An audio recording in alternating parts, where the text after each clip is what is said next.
welcome YouTube and Twitchers. Yes. Everybody.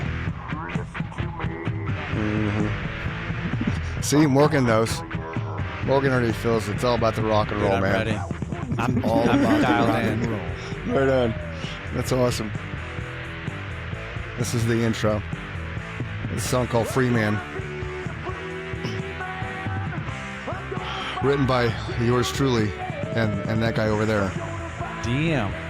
Once upon a time, we are rock and roll stars. True story. What happened? Fall from grace. Oh, it's a whole episode, man. Yeah.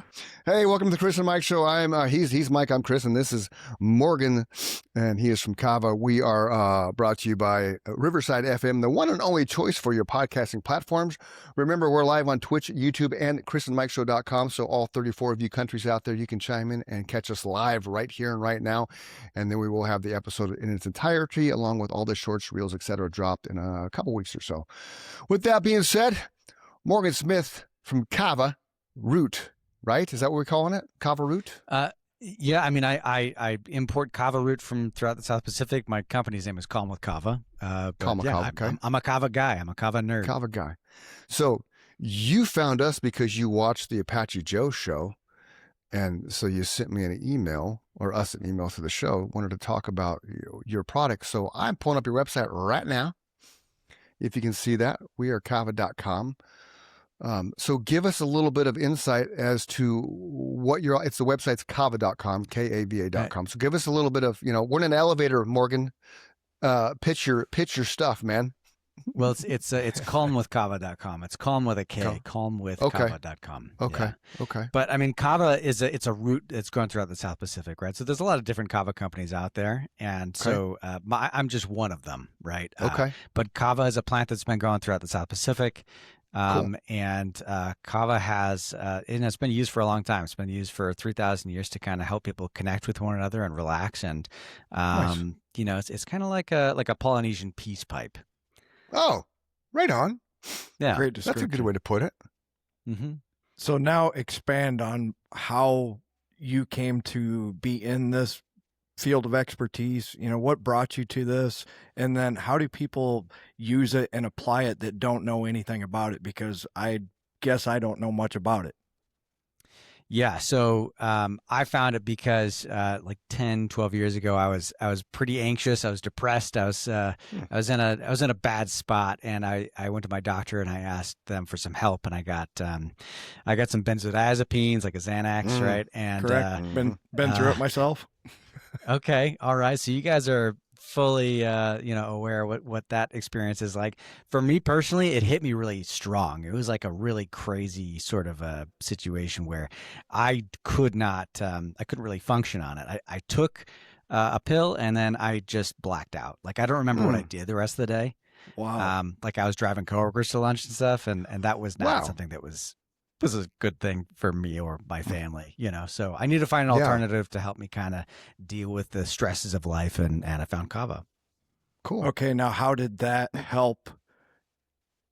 It seems like this is 180 degrees from what you and I experienced with benzos. For me, I just had no emotions. I had no highs or lows anymore, right? I was just kind of existing for the year or two, maybe 3 that I took those. And I just got tired of it.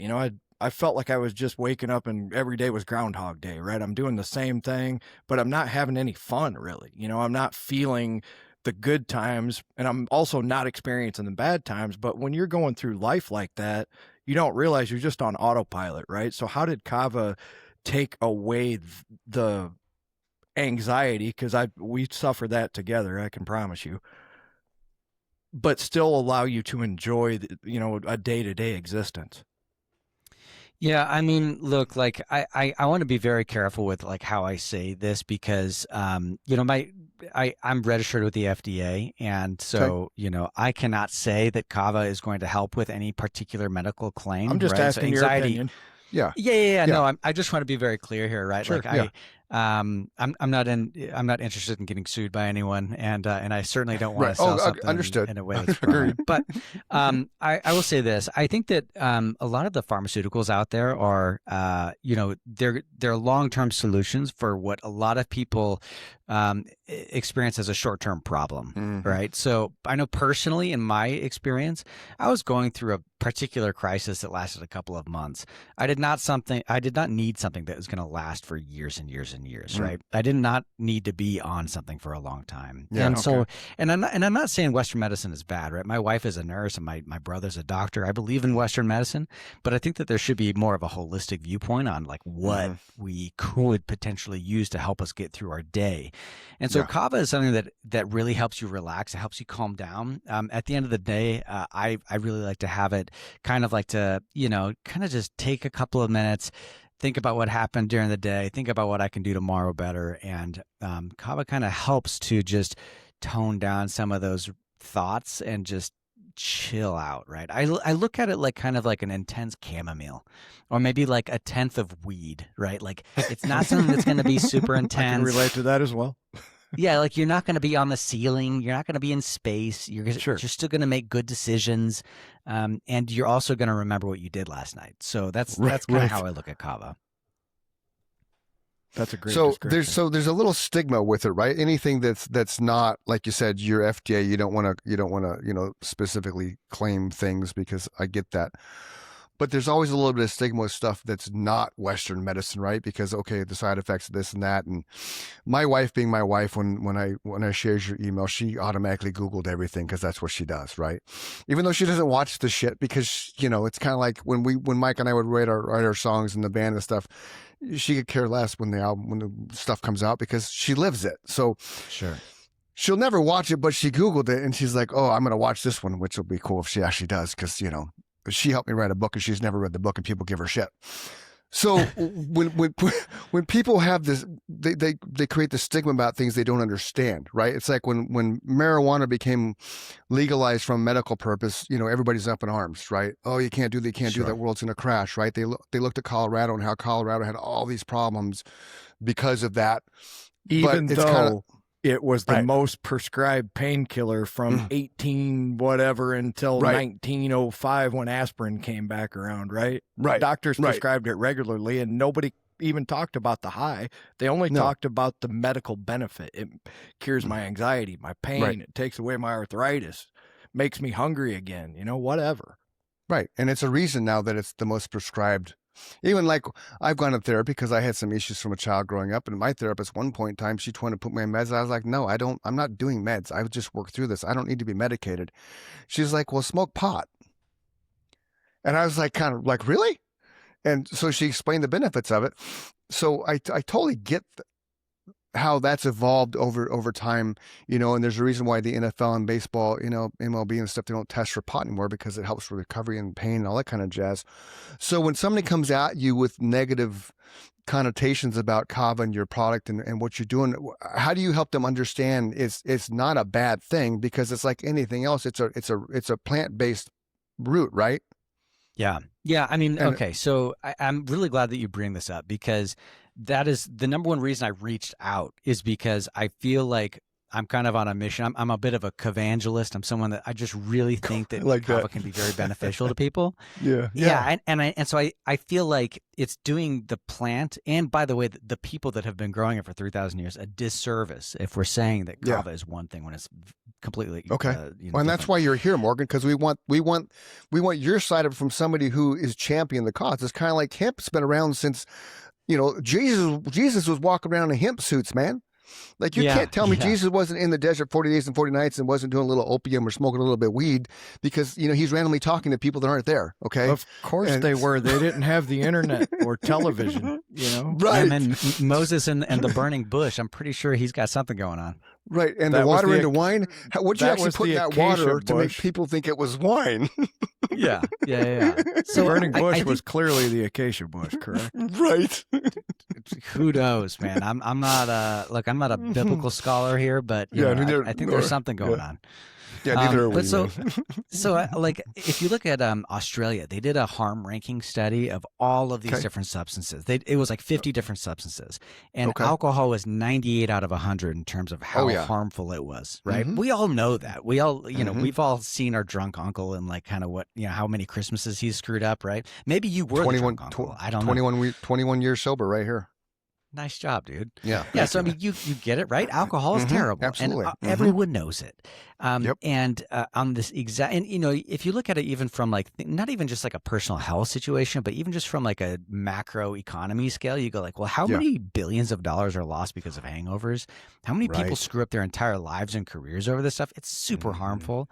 Mm-hmm. Kava in that exact same study was a 2. It was a 2 out of Wow. 100.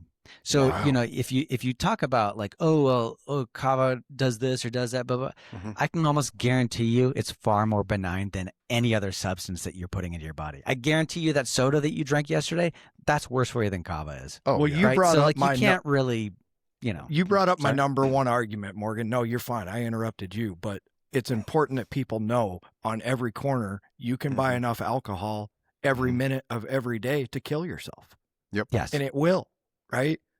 You Yeah, have hell, to you got smoke 20 your bucks, you can body buy black weight tar heroin. in marijuana Mm-hmm. to kill yourself. You can't do Right. it, right? Mm-mm. There's been 0 Right. deaths from people overdosing on marijuana, Right. unless they jumped off a bridge, and Right. those kind Looking of for things the bag happen. of Cheetos that fell out of their car while they were driving. Right. That's the right. only reason they're jumping off a bridge, right? So that's a Because- very important point for you to bring up is that, Mhm. this is a 2 out of 100 scale. And by the way, Kava is not physically addictive. It has 0 tolerance issues. So you could take it every single day for 2 years, not have it the next day, and you won't care. It would does be not on the create par with any- eating lettuce every day, right? You're not going to get addicted Yeah. to lettuce. It does not create dependence, right? Now, obviously, anything can be habitual, right? You could drink Kava every single day because you like the effects and you like how Right. it makes you feel, but that is very different from a physical withdrawal effect that you could get from most other substances out there. And the second thing that you brought up, Mike, is that you cannot overdose on Kava. You cannot Right. do that. So, I just think of it from like a harm perspective. Man, it is better for you than basically anything out there. Okay, now talk to me about the applications, right? We've discussed that it's, I'm glad that Chris brought that up because it's important for people to know it's not dangerous, right? Marijuana is not dangerous. It's important to know drugs that are dangerous versus drugs that aren't. And I'm starting to think you don't call this a drug, it's a plant, right? Marijuana is a plant. I don't really like when they lump them into the drug category. So if I'm going to use it for my anxiety, or maybe I'm going through a rough patch where, things are changing, where my routine is upended, how do I apply this in my life now? Because I'm learning right along with everybody else. I don't really know a lot about it. I think it's awesome. Yeah, and just to touch on your first point really quick here too, Kava is considered a food, and it's also considered a dietary supplement. It's the same way in which you look at coffee as a food and you look at coffee extract as a supplement. It's the same thing. It's the exact same thing, right? And so it's not a drug. It's just like you said, it's not a drug, it's a food. So I think that's pretty important. Personally, I like to drink it at night. So Kava is a sedative. It is going to relax you. It is all Kavas are sedative. There's 100 different varieties of them that are noble Kavas, which are basically Kavas that you can drink every single day. And of those, right, there's a spectrum. It's kind of like marijuana in that some are going to be more sedative than others, and some are going to be more euphoric than others.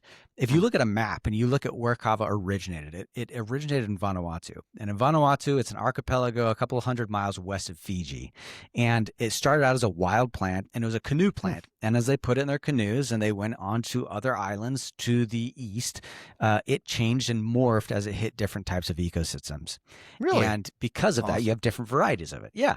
Yeah, Wow. and it's an invention of the South Pacific people. It's something that without those people, you would not have Kava today. It does not reproduce on its own. It has to have people to do this. Interesting. That is And so I bring that up because, when you talk about like something that you want to, or like kind of daily sort of rituals or how you could apply it in your own life. In Vanuatu, they like to drink it at 4 or 5 o'clock at night. They drink it for an hour or two, very strong concentrated, coconut shells, right? Shells worth of kava. Yeah. And then they Wow. have dinner and they go to sleep. In Fiji or Tonga, they'll drink it all night long. And because it's more diluted and the varieties are far more, they're just potent. not as intensely sedative. Okay. So would you And so it say kinda that the depends on what first you would like. example is Okay. more introspective and the second example is more social? Absolutely. Right. I So like that you just the tapped people into in that. Yeah. Fiji are using it as well. It's not a mystery that I've smoked my fair share of marijuana. I've used it for both, right? I use it for being introspective when I sit down to write music, but I also like in a social setting with my friends, Yeah. discuss It's the exact same world kind of thing. events So or if, whatever. I like to hang out with a bunch of Tongans here in Phoenix, and the Tongans, they will like, I'm not even kidding here when I say I showed up to a place at like 6 o'clock at night, and I left at 3 a.m, and they were Wow. still going hard. I think it was 10 a.m. I texted my buddy and I said, "Hey man, last night was a lot of fun. So good to see you." He texted me a picture back. They're still there hanging out, drinking kava together. They're like, "Yeah, we're going to Wow. make some fry bread in a couple minutes here." Right. So like, they just love to drink it, for a long time with their friends. Right. Like you Okay, said, it's completely different styles. So not only does it has a calming effect, but so now I'm intrigued now because like if I'm drinking something, from 6 in the morning or 6 at night until like you said, the next morning, is it kind of just is it more like like you kind of referenced a chamomile tea earlier? So it's just kind of like that. You're just kind of slowly sipping tea for 6 hours and just kind of hanging out, socializing, kind of just natural, like chill vibe, but you're not high. You're not, stoned. You're not drunk. It's just, You're definitely feeling it, right? Kava is Okay. euphoric.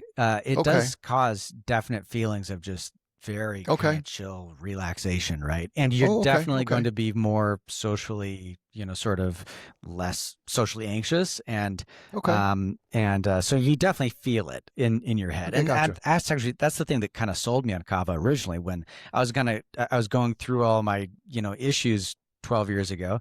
Sure. I went through like 10 or 12 different sort of substances to try to see what worked best for me. I tried CBD, right? I remember when people used to kind of sell CBD, they would, I feel like Kava is what people thought CBD was 10 or 12 years ago, right? You know how people were like, "Oh yeah, I took CBD, I didn't feel anything, I didn't really care about it. I never tried it again." I tried a little bit and I didn't feel anything. I just thought, well, this is dumb.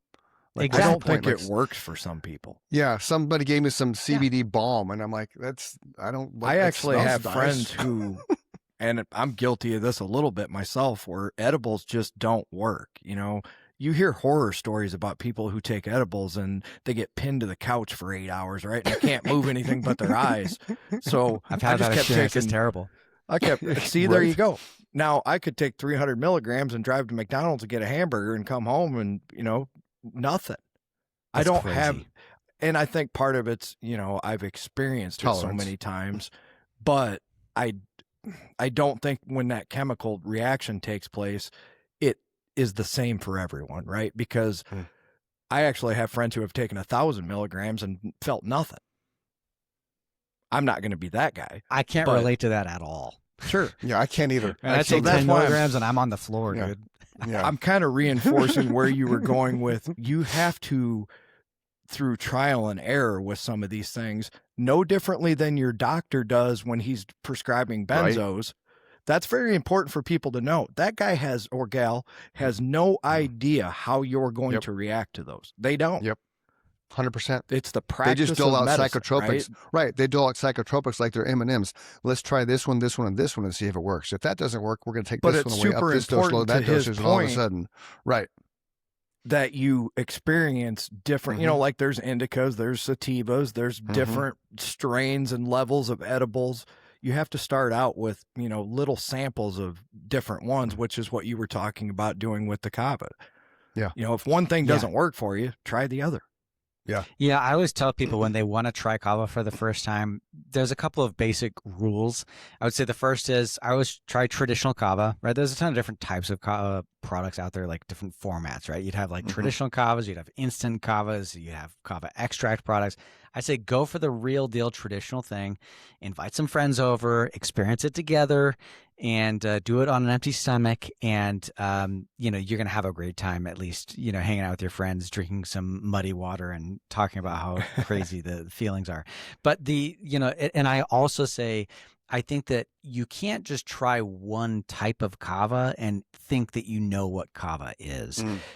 So many people I've talked to go, oh, well, I had kava from Vanuatu. And then I go, okay, well, did you try kava from Tonga? Because it's going to feel completely different. And it's going to taste completely different. And Vanuatu kavas, they're much more like, they taste like a pine cone. They're very piney. They're very bitter. Kava in Tongan means bitter. And the more like the closer it is to the wild kavas back in the day before they domesticated kava, it is much more bitter. It's much more piney. And the further east you go, the much more they become much more sort of mellow in their flavor, and they're just not as intense. And so certain people just don't like different types of kava because of either the flavor or the smell or the effects, right? So you got to try different types in order to see which one might fit you. So would it be good for someone to start with something that has kind of I don't want to say potency per se, but it's kind of a lower potency? Just if this is like, I've never drank kava in my life. I don't drink alcohol. I don't take I don't do any kinds of painkillers or shit like that because I'm an alcoholic. So my system is very just benign. Like the first time I had a fake beer after being sober for 5 years, my brain was like, what the hell is this? My tongue's like, oh, beer. My brain didn't understand. And it was a struggle. And so it took me about a year to really figure out, okay, I can handle fake beer as long as I have this mindset. If I don't have a fake beer because I want a beer. I have a fake beer because it's a fleeting thought while I'm grilling. Oh, it'd be cool to have a beer right now. Oh, that's right. I got Heineken Zero in the fridge, right? So for someone like me who has zero tolerance to anything and everything, because I drink 1 cup of coffee every morning with hemp milk, and then the rest of my day is water and iced tea. For the most part, I do throw in, juices, not apple juice, but orange juice and grape juice and watermelon juice, that type of stuff. But I'm very clean eating.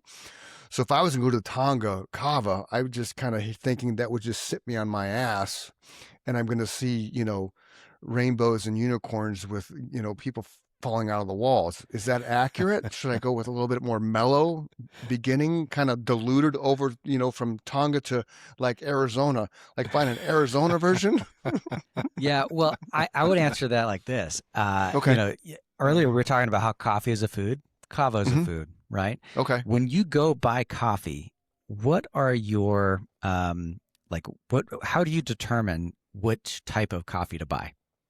We stumbled across this I forget what it's called now. Mike introduced me to this one brand. We liked that, and then we couldn't find that one day, so we found this one that had a pirate ship on it, said salted caramel, and we've stuck with that ever since. Oh, that sounds good too. What's interesting is that you never mentioned the caffeine content. No, because I could care less about the caffeine content. Like, I don't drink sodas at all. So, like, legit. He's proving your point. He's making his point for you. Okay. Yeah. No. So what I'm saying is that no. I mean, but that's exactly my point. Is that I don't look at kava as, oh, this needs to be a certain strength or something. If you have a cup of coffee in the morning and for some reason it just doesn't hit, or maybe you just had an early morning, you need another one, you just go have a second cup of coffee.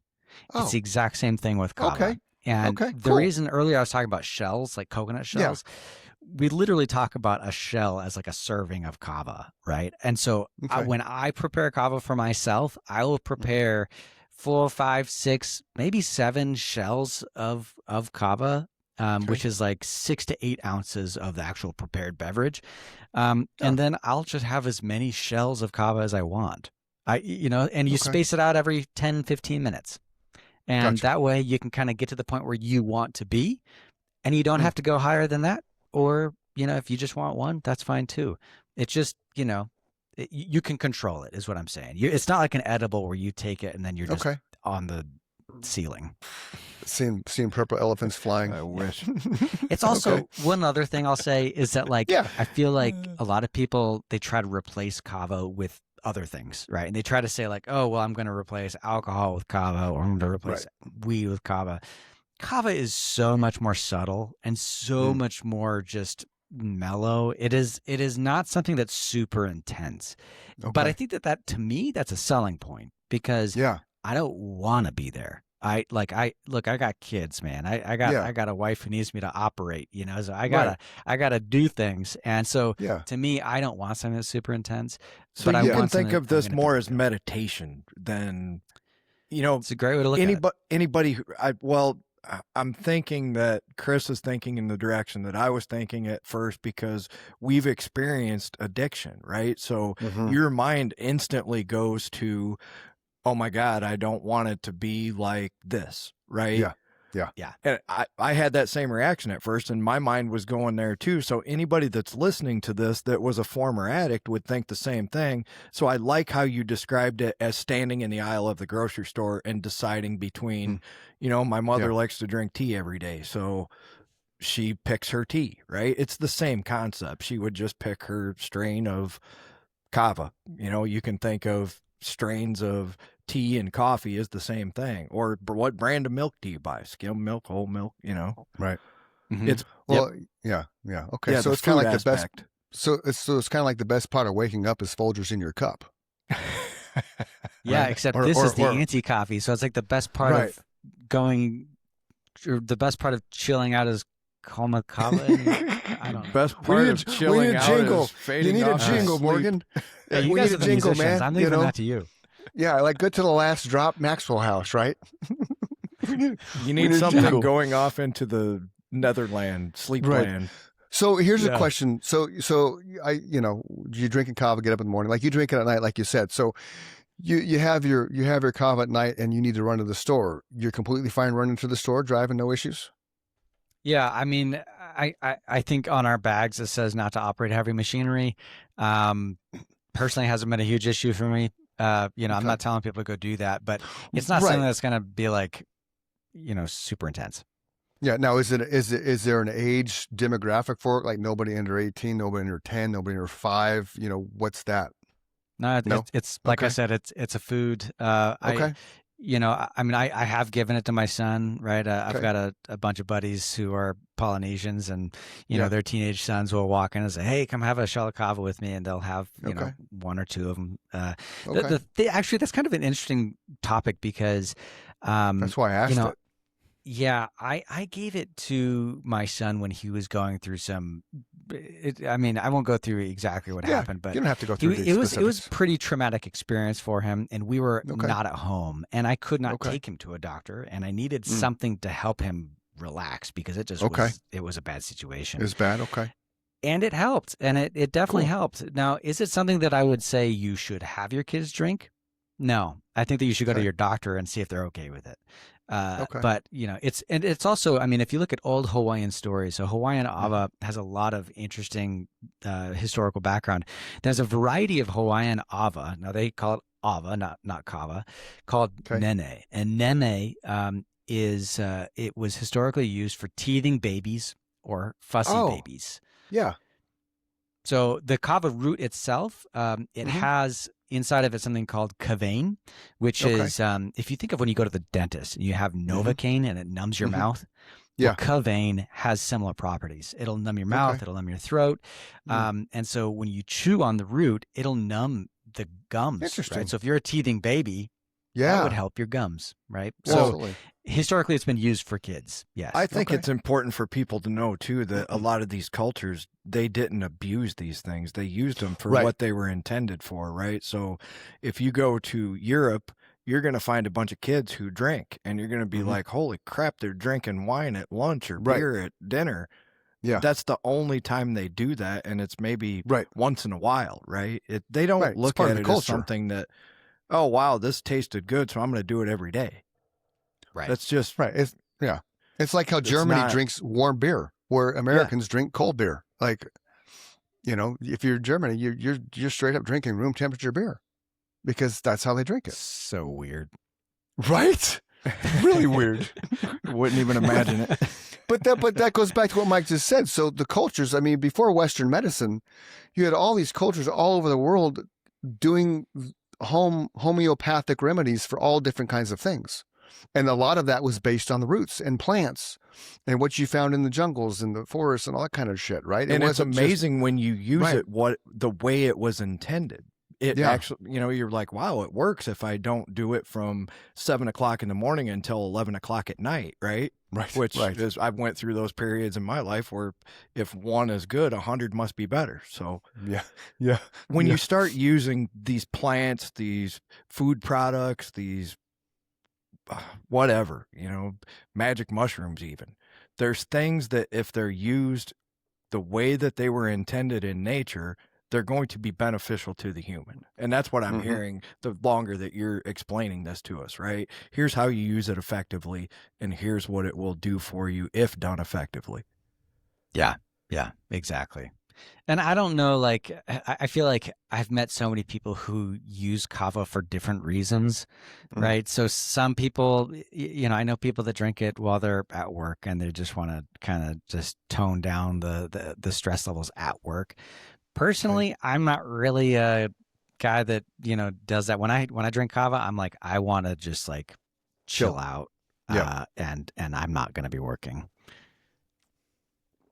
Yeah. So I got your site up again. So this is the Kona Kava Basic Starter Kit. So So this is actually a different company. This is not my company. Oh, My my company is bad. called. No, it's all good. It's my company is called Kalm with Kava. Okay. Yeah, Well, dang it. I got to get to your website then. I'm sorry. it's all good. It's Kalm with a That K. crap off there. Kalmwithkava.com. No, it's all Calm with a good. It's K. all Just good. Okay. kidding. Calm with a K. Like, no, actually, Calm with Kava was started by a different guy who was my buddy named Mike. And Mike started the company in 2009 when he went on a honeymoon with his wife, Tiffany, to Fiji. And he drank kava for the first time. And he fell in love with it. And he started importing his own kava because he couldn't find any good kavas. He passed away in 2020, and he was a good friend of mine. Oh, this is I'm you, right? sorry. And it's it was very difficult, but one thing that has always kind of struck me that he said it all the time was the phrase, rising tides raise all ships, right? And I think that that's the same kind of thing. The kava industry is so small that I feel like if anyone loves kava, they're going to be trying my kavas, they're going to be trying other people's kavas. Sure. And so I'm not, it's I know, it's but I fine don't. either way. I didn't mean to unintentionally share somebody else's That's all website right. because that's not what we do. And you did say No that worries. earlier on, but it didn't register with me because I haven't drank my kava today, Morgan. And he just threw about 10 years worth of information at us in 20 minutes. Yeah, my bad, dude. No, No, you're good. No, that's why you're here, man. I mean that in a because good way. I just learned Yeah. a whole bunch in a very short Yeah. amount of time. I love that.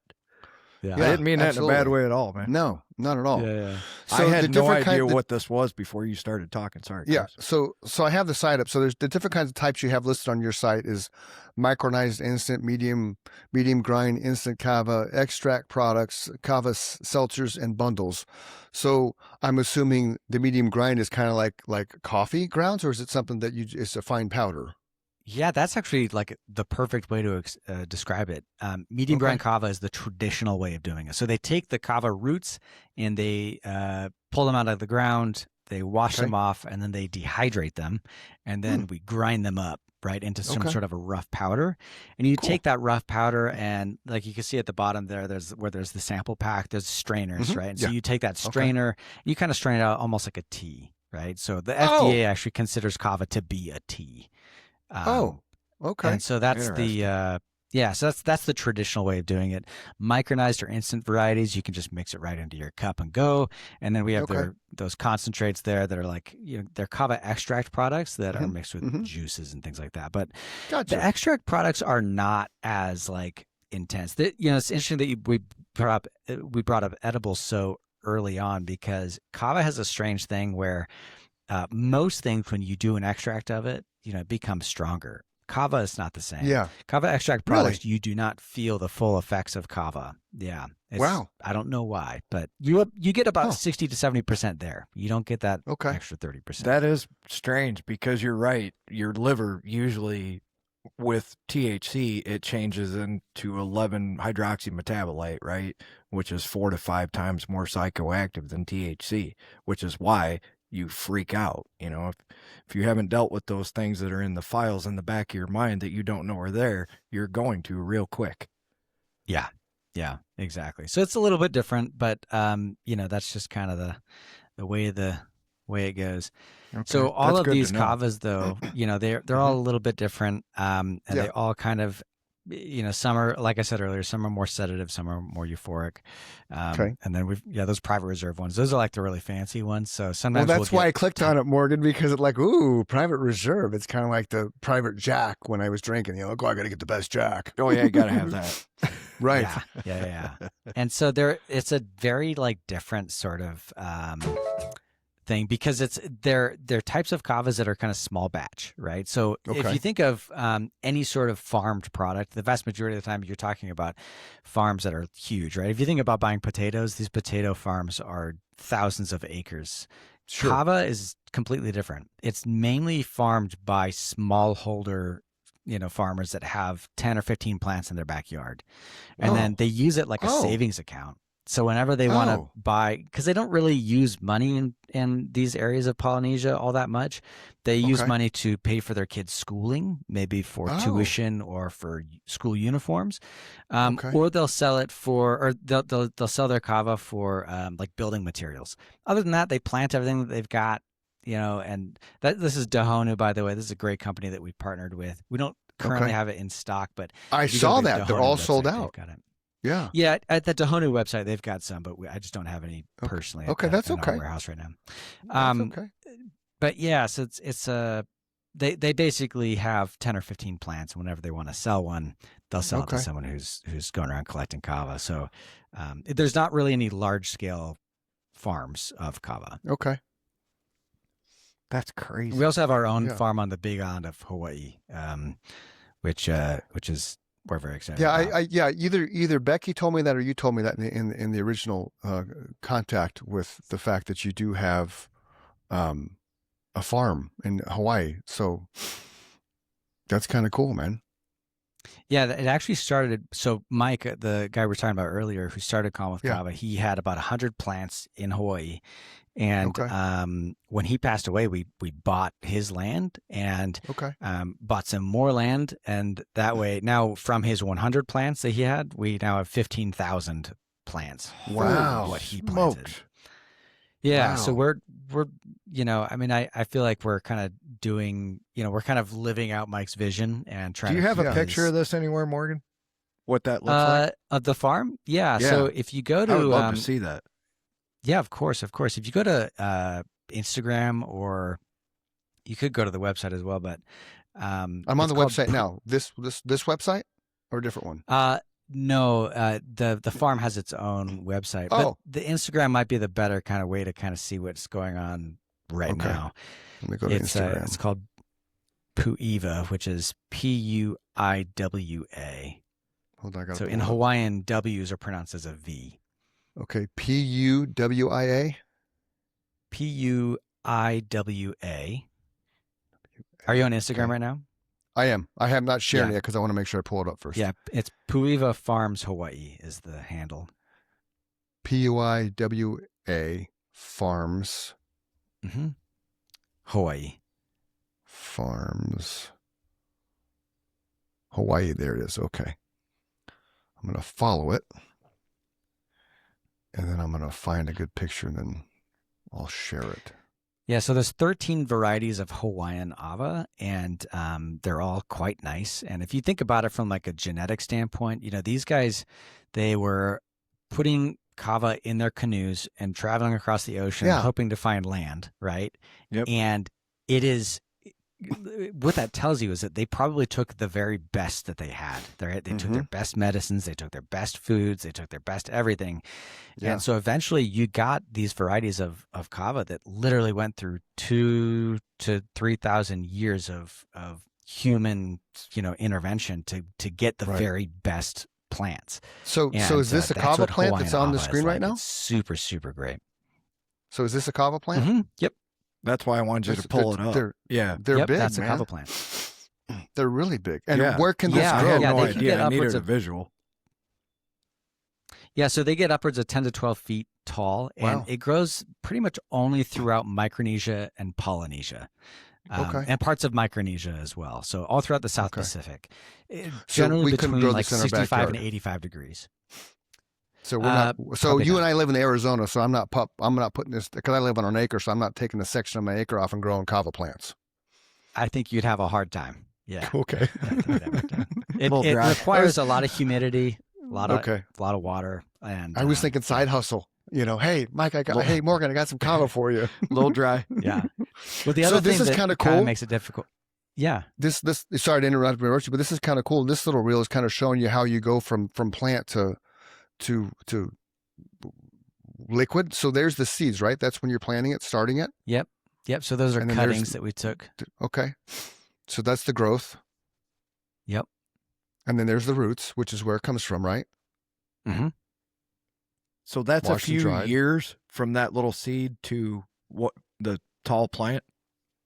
Yes, it takes at Wow. least Wow. about 3 years to make kava. So Wow. you generally, But you it- really ideally wow. want 5 years, but yeah. So $79 a bag is not bad for the amount of time that you invest to make this product. It's not.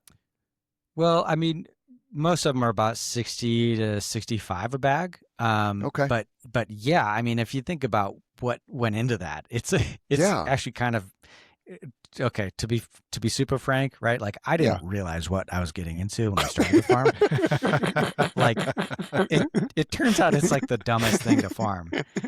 I could have easily bought some land and started buying planting flowers and Why have didn't made I much grow more money. corn? Yeah. Literally just plant anything else and you'll probably make more. Yeah. That's funny. But I really like kava, so I'm just going to stick with kava. But that's cool, man. Well, it and became a you labor gotta of start love, somewhere. obviously. Yeah, you got to start somewhere.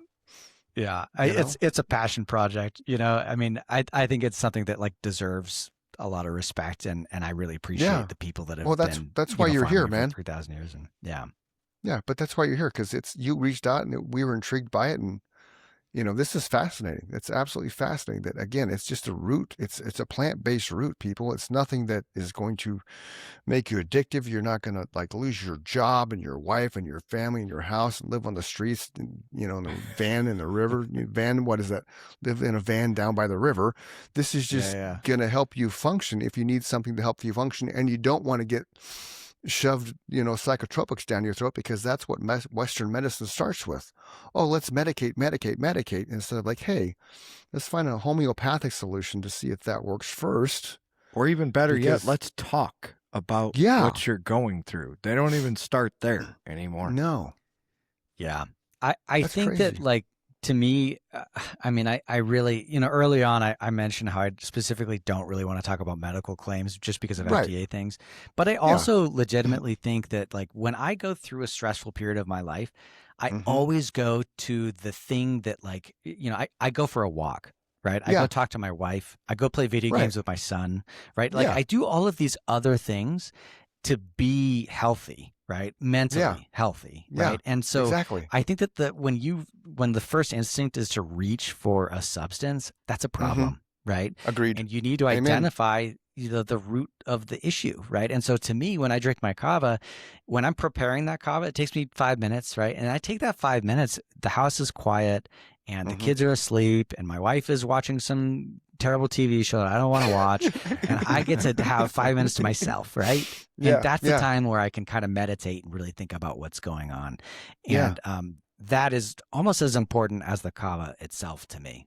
Sure. All of those Mhm. other things. Kava is just a piece of the puzzle Right. in my wellness sort of routine. Right. And see, you hit right there, wellness, because a lot of the stuff that Mike and I started this show based around recovery and music, because that's what we know. We've known each other since 92, 93. We both had our struggles with addiction. So the foundation of this really was just music and recovery. And we had this stupid clip one show where we were talking, we had a guest that flaked on us and we were talking about, if you want to be a guest on a show, anybody can be a guest as long as they're living and breathing and not a zombie. And that, believe it or not, that sparked this crazy amount of people wanting to come on our show, because like, oh, these guys are fun and they're funny and they're not. It's a conversation. If you haven't realized that, it's not an interview, because interviews are boring. Yeah. But when you talk about the wellness, that's the root of everything. I think that we as a society need to get back to. Everything just is about being well and taking care of yourself. We have one body, we have one soul, we have one vessel. That's it. We're on borrowed time. We're all terminally ill. So if you can live your life better by attaching yourself to this root called Kava and help you get through some struggles and anxiety and stress or whatever the case may be, relax, sleep better at night, because it helps you sleep better at night, does it not? Again, I can't really make that claim, but I can say that I like to drink it at 10 o'clock at night. And it helps you, but it helps you personally. Does it help you sleep better at night? It helps me kind of wind down for sure. I have a big problem with like, personally, when I definitely have an issue with sleeping, right? Like when I hit the pillow, my mind is going 1,000 miles an hour. Me too. I need something to we all have that in stop common that. for sure. Right. And so it definitely helps me kind of stop those thoughts from going crazy. Okay. Yeah. Yeah. And again, we're not saying that Kava is the end all to everything out there. We just want people to understand Kava is not as bad as some of the things that people think it may be. Because again, when my wife Googled it, it's habit forming, it's this, that. She's like, you're never drinking this. But so that was the first. I guess we never even went down that road. We squirreled for 40 some minutes away from that. That's important. What did Nikki find when she Googled that? I would love to know that too. I wish she was here. I know. She's a teacher, so she's, I'll find out. I'll find out what she actually Googled and I'll share it with you because I have your information now. But she saw bad like right away. That's what starts to come up. That's what she saw. So that, to be honest with you, Morgan, piqued my interest even more because I knew you would have an answer to that, because I don't think any human, unless your last name's Escobar, willingly step into a fundamental project to spread to the world if it's not beneficial on some level. Like Pablo just wanted to get the cocaine out there, and that was purely money-based, greed-based, power-based. But Kava, learning from you in just this short time, it's not habit forming. It's not addictive. You can stop it tomorrow after drinking it for 2 years and have no physical side effects whatsoever. Well, it's a food, just like marijuana. It's a food. Plant. It's been consumed for thousands and thousands and thousands and thousands of years. We've learned it originated in Congo. No, not Congo. What was it? Vanuatu, or that's what I was Fiji, trying to get. Tonga, Samoa. All Tonga. That's what. So yeah, it's something that's used by tribes through centuries. So it's like hemp. I mean, it's been around for centuries. One last thing I think is very important is that people say all sorts of things about the FDA. And they say all sorts of things about the World Health Organization. You may or may not disagree with them. I'm not here to decide whether or not they're the greatest organizations or not. Exactly. I can tell you this. The World Health Organization is something that the FDA has been a member of for many years, right? They recently left. But in the past, right, the World Health Organization, back in 2007, they did a very in-depth study, and they wanted to see, one of the first things you'll see is that Kava causes liver damage. And the World Health Organization did a study in 2007. And they found that likely all of the cases of liver damage, happened in Germany from one company making one pharmaceutical product, sourced from one farm in Vanuatu that was an extract product. One of them. That's it. That's it. Those levels of liver issues have never been seen before, never been seen outside of Germany, never been seen outside of that one product. So the World Health Organization, 2007, showed that product was to blame, likely because of contamination. And or what's the word I'm looking for? Basically, when you're using commingling with other substances, right? So think of Germany. We just talked about a lot of warm beer, right? Yeah. So you're telling me that a bunch of Germans are drinking something and it's causing liver damage? I wonder what it was. You know what else will damage your liver if you take it every day? Ibuprofen. Ibuprofen. Hey, wild, right? So 2016, the World Health Organization submitted a proposal to make Kava a food worldwide. And indeed, they did. They ratified that in 2020.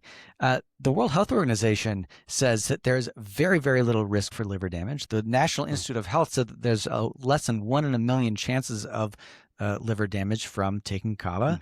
That's a government-sponsored thing too. Less than 1 million, sir, in every survey. Yeah. How many millions? That's why I bring my example up, because my example is a certified drug that will damage your liver that nobody talks about.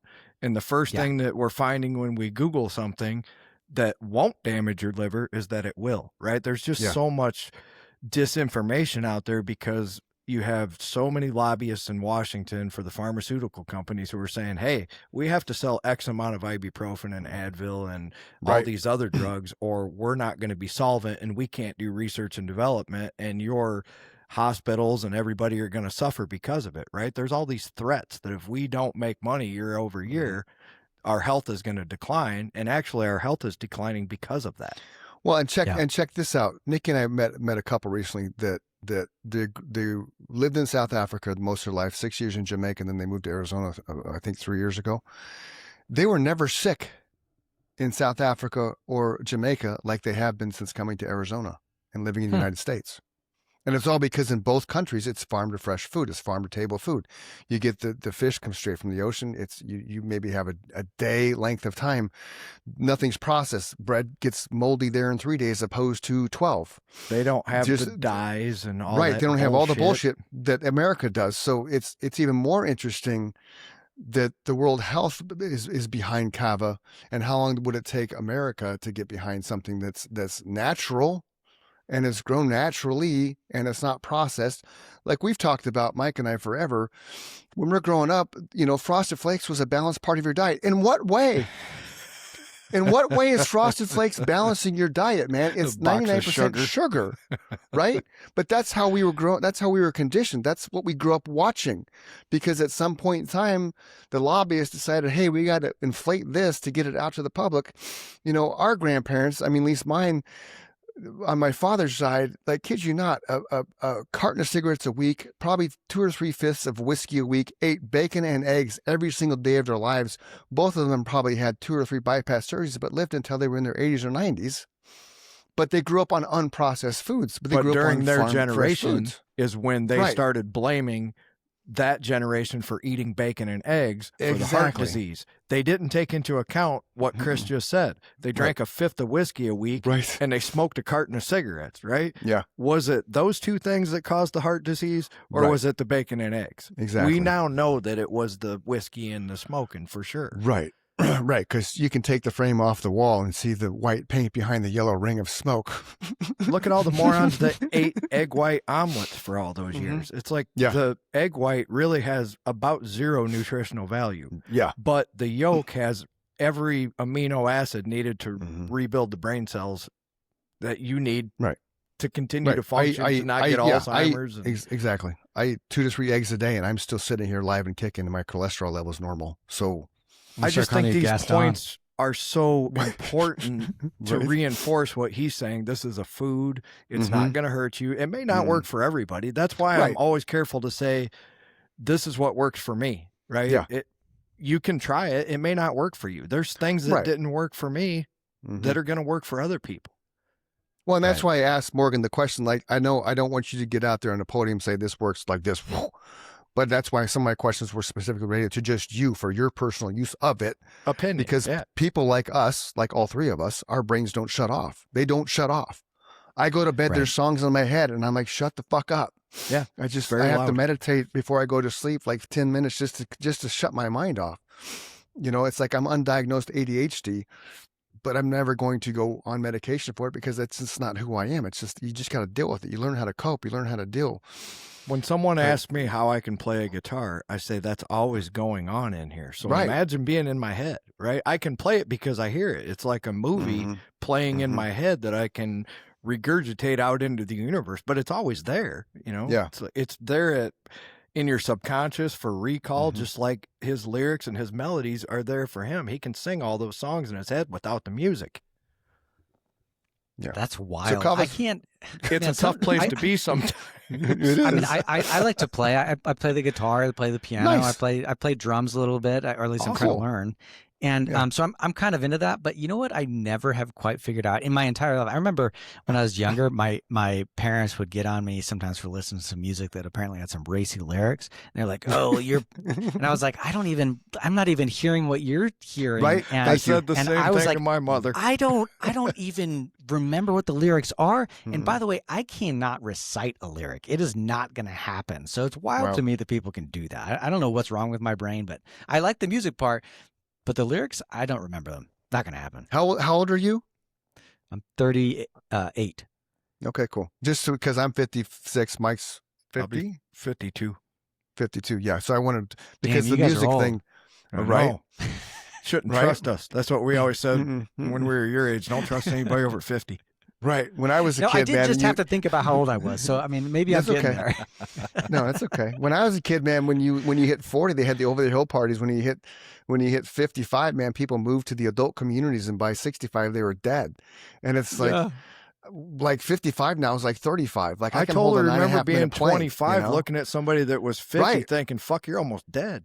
Yeah, and because the way they looked, just the way that it's amazing to me that there's still some people that I see that they look 59, but it's just how they live their life. It's how you live. It's how you treat your one vessel that you have from cradle to the grave. This is what you got. So it's How old do you I'm not guys gonna get feel on- like you are? it depends. It depends. I'm going to say probably more in the 40s. People are shocked when they find out I have a 6-year-old grandson and a 3-year-old grandson. I would agree with him. You know, And simply because when I was 4 years younger than you, I was in the throes of my addiction and I was almost dead. So by the time I got to be where you're at now, I had been sober for about a year and a half. So I progressively started feeling better. So I agree with Chris. It depends on the day because you're going to have your joints are what tell you all the time that you're getting older. Yeah. Right. Yeah. But mentally and physically, I feel better now than I did when I was 35 for sure. Yeah. That's yeah. Like when I was 53, Morgan, my son's a Marine. So every now and then he'll shoot me something. And so when I was 53, he shot me a text, or maybe when it was 52, he shot me a text, say, "Hey dad, I ran a 6-minute mile." I'm like, "I'm coming for you." "Okay, old man." So when I was 53, I work out at Orange Theory Fitness here in Arizona. So you probably heard of that. Yeah. So I used to do Monday, Wednesday, Friday, I'd do back-to-back classes. I'd be at one studio and then go from one studio to the other. While going to that studio, I'd hydrate, protein drink, and eat some, protein, homemade protein balls my wife would make me. So I hit 5 minutes, 55 seconds at Studio 1. And then an hour later, I hit 5 minutes, 55 seconds at Studio 2 at 53 years old. I can run a half marathon in an hour and 48 minutes. I can hold a plank for 9.5 minutes. None of this shit could I do when I was 30. I can't do that. What's I'm saying. So and I'm not saying that to brag and That's boast. I'm just saying amazing. it's number one, it's because my son pushed me because I was going to catch him. So he held a 3-minute plank. I'm like, I'm going to get you, son. And I just kept going until I couldn't hold it anymore. And my best I could do was 9 minutes, 34 seconds because then I just had to fall down. But that goes to the answer to your question. It's like, how do you feel? Well, it depends on the day, because the days that I would work out before I broke my foot, I was doing 8 workouts a day with Orange Theory and another 10 workouts during the week because I was doing 75 hard. I did 75 hard twice. The second time is when I realized I broke my foot, and that made me just focus on upper body for 8 months, which was great, which has helped me hold the plank for as long as I did. But I spend Thursdays, I live on an acre, so I spend Thursdays doing my yard, and every Friday morning I wake up, man, it's fuck me. Because I have grass. So I have a tractor, I have weed whacking, I have to take grass to the dumpster. You know what I mean? So it's constant movement for 2.5, 3 hours. So of course, regardless if you're 30 or 55, your body's going to be sore after that. I've learned to turn it into a workout, which people think I'm nuts, walking across my yard with the bags of grass like this, But it's one of those things that it keeps you young because it keeps you active. You keep constantly moving. And then, but there are days, man, I wake up like, I'm not getting up. I'm going to sleep in. I'm going to stay in bed for an hour. I think the key for most people, and I've heard it from everybody who said what Chris just said, that you have to be active to stay young. Mm-hmm. But the most important part of that, 100%, is stretching. The reason that people start to get hunched over and they shuffle their feet is because they got up and they sat in a chair, and then they walked to sit in another chair, and then they walked to lay on the couch, and then they walked to get in the shower to sit down to put their makeup on or whatever. Mm-hmm. You don't realize that you are sitting so much, right? That's the one thing that I'm lucky at my job. I walk like 4 miles a day, every day. Yeah. So you're going to burn more calories walking than doing anything, but you have to stretch. That's the first thing I do when I get up in the morning. Yeah. Yeah. It's interesting that Yeah. you guys bring this up. I don't know when you guys started to become super fitness guys or if you guys have always done I'm this, but not. I just try started to when stay I limber. when I stopped drinking, believe it or not, my addiction turned to working out because I when I stopped drinking, I was okay. 234 pounds, 6 feet. I was bloated, alcohol bloated. And my wife and I kind of went through a thing. So I needed something. So I've talked about it before on the show that addicts have to chase something. We need something to go after, right? You're a heroin addict. You're chasing that. I had a family member who was struggling with heroin. Towards the end of their addiction, they were chasing the needle piercing their skin. It wasn't the high. It was, is this needle going to kill me? Which if you think about it from an addict standpoint, we're chasing something. We're chasing the result of something. You're chasing the first time every time. Right. So when I Whoa. stopped drinking, I had to replace that with something. So I drove past the gym. I'm like, oh, I'm going to go work out now. I'm going to go back doing that. And that's what it did. That's what all of a sudden hyper focus from no drinking to working out. And that's just been Wow. constant since. Because It really is. Yeah. It really is as simple as that. You're chasing the Mhm. first time every time. Yeah. Your And you brain need remembers. that. You need that. That's the most euphoric your brain's ever felt, Mhm. and it will never feel that way again. Right? Yeah. You can't ever experience. It's like the first time you had sex. Mm-hmm. It's just that much less adventurous the next time and the Right. next time. You have Wait, to you guys are having sex? Dude, No, I'm just equating that. I'm just equating that to addiction. no, that's kind of my point. The dopamine, right? I never get runner's high, which sucks. But when I hit those miles under 6 minutes back to back, I was the first time I was like, holy shit. Like I was emotional. I'm like, I can't believe I did that. I started at 740 mile down to 555. And It's that reward. It was like, and part of it was like, I got my son, I beat him and I rubbed it in his face, man. Like I rubbed it in his face. And then when Now, I do you held the think that plank, you I could rubbed it beat- in his face. Do you think you could Mhm. take your son in a fight? No, my son's a Marine. He's a black belt martial artist. There's no way. There's Mm. no way. My son would kick my ass. He would kick my Yeah. ass. I would- literally I- just yeah. I literally just heard Joe Rogan and I laughed my ass off. There was a comedian sitting across from him, Eric Griffin, and Eric Griffin said this jujitsu stuff. He says, explain this to me practically. And Mm. Joe said, you want me to explain it to you practically? If you and I were in a fight, I would kill you. That was the end of the Pretty statement. practical. And Eric said, no, I mean, like, in real life, if we Mhm. were going to tussle, and Joe's like, I would kill you. I would grab you by the neck and I would just keep squeezing until your brain didn't function anymore. Mm-hmm. And then he Yeah. got the point. It's like, Yeah. Yep. we are not No. the same. I am a Mm-mm. black belt in jujitsu and you are not.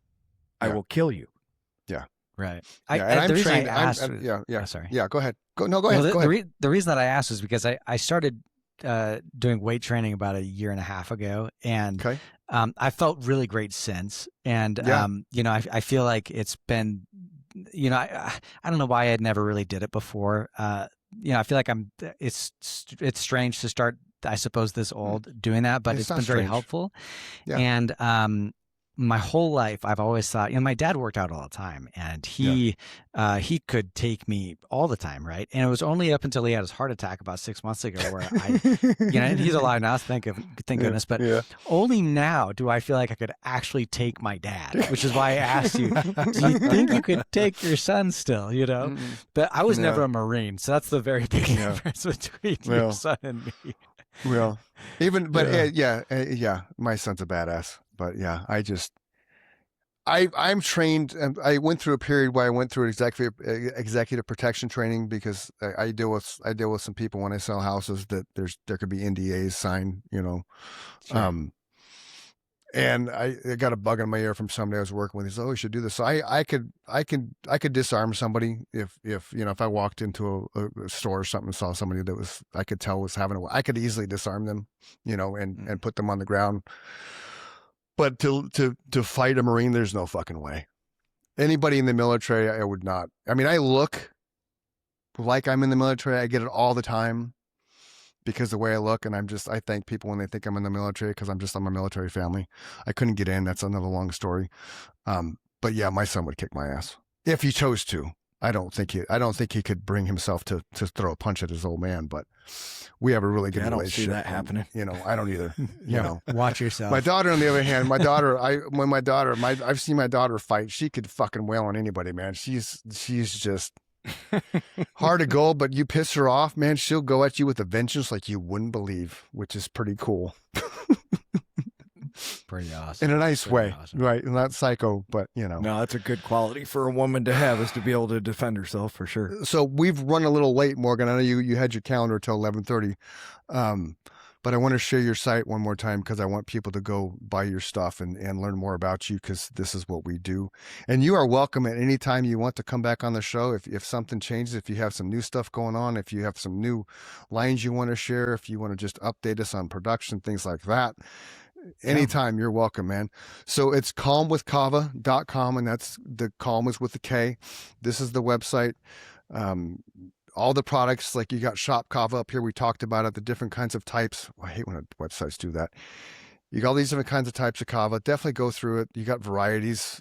Mike and I have learned so much with you being on here right now, which is I'm going to really do cool. a ton more research now, too. This has been awesome, man. There's your kava Yeah. gummies.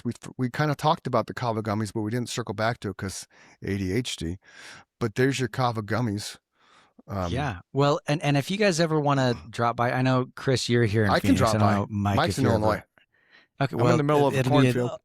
It'd be a long trip, Mike, but you're invited as well. If you ever want to It kind would of be. come by and check out the facility here where we import all of the kava roots and grind it up, I'd love to show you around. I would love to do that, Morgan, because then I can make, if it's cool, if I'm allowed to, I can make a little video and stuff, and I can actually put it on Yeah. our page. That Yeah, would sure. be awesome. And Hey, bring your help wife. people. Yeah, I will, and help people understand, the benefits of kava as opposed to the. And I don't know how much it's bad. I just know what she originally researched, and that's, again, that made me wanted to have you on even more so, just to kind of talk about it and the benefits of it, because again, wellness should be a movement in America, at least, because we are the fattest country in the world. And that's all because of what we're putting in our body from processing. You watched the show with Apache Joe. We've had nutritionalists on the show that have talked about so many things when it comes to health and taking care of your bodies. I think this is right up there with that. It's something that's root-based. It's been used for centuries, and it's something that may help you get through some struggles you're having with, as opposed to going to a doctor and taking psychotropic medications. We're not advocating for that. We're just saying, It's an option. it's an option. It's a Yeah. it's a homeopathic option, which is cool. So, calmwithkava.com. That's with K's. We wrap the show up like this every single time, which I think you'll appreciate, Morgan. If you're feeling suicidal or depressed, don't do it. Go scream in a pillow, go journal, go work out, go outside and run. Find somebody to talk to. If you cannot find someone to talk to, text 988. Somebody is there ready and willing to help you get talked off that ledge, talked off that cliff. Don't leave a hole in somebody else's heart because you don't wake up tomorrow, because tomorrow, believe it or not, will be a better day with you in it.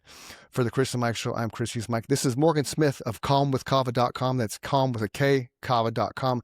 Check him out. Try his products. He's got a sampler one in there that's pretty legit. I'm going to grab that and just, we're going to tell Nikki, hey, babe, we're going to try this and see what she says. For the Chris and Mike Show, everybody have a great day. Love you, brother. Love you too, Morgan, man. thank you Thanks so again, much for your Morgan. time. Thank you for your time, man. We know that time is a valuable commodity, so we really, really, truly appreciate you coming on and sharing your story with us and your product. And I'm going to take you up. We're going to schedule time for me to come out, check out your facility. Excellent. Awesome. Stoked to be here. Thanks so All right. much. Yeah, don't leave yet. Once we sign off, we got to make sure you're uploaded. See you, everybody. You got it. Peace. Yep. Quickly, we're gonna fly